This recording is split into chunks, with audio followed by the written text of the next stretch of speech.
Hello friend, नमस्ते। मैं पूनम आप सबका अपने यूट्यूब चैनल पूनम अवधी गीत में स्वागत करती हूँ। आप लोग कैसे हैं? उम्मीद करती हूँ आप लोग बहुत अच्छे होंगे। हम आप सबके लिए एक बहुत ही प्यारा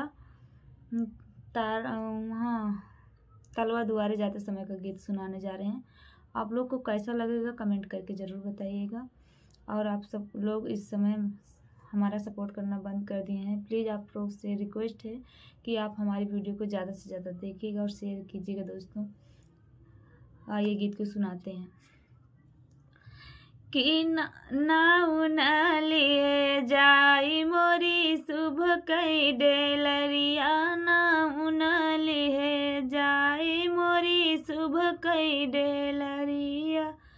आगे आगे भोजतिन चले पीछे परिवार चले, आगे आगे भोजतिन चले पीछे परिवार चले।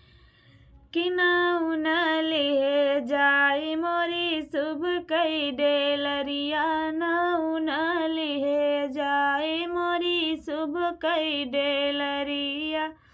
आगे आगे आगे आगे मम्मी चले पीछे परिवार चले, आगे आगे मम्मी चले पीछे परिवार चले।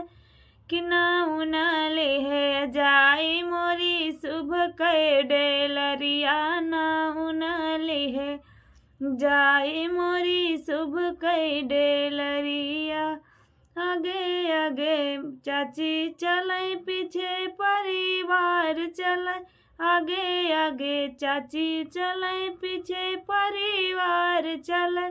नाउ न लिए जाई मोरी शुभ कई डेलरिया, नाउ न लिए जाई मोरी शुभ कई डेलरिया।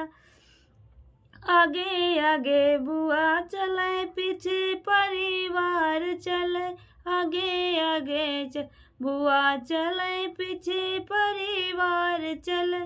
नाउ न लिए जाई मोरी शुभ कई डेलरिया, नाउ न लिए जाई मोरी शुभ कई डेलरिया।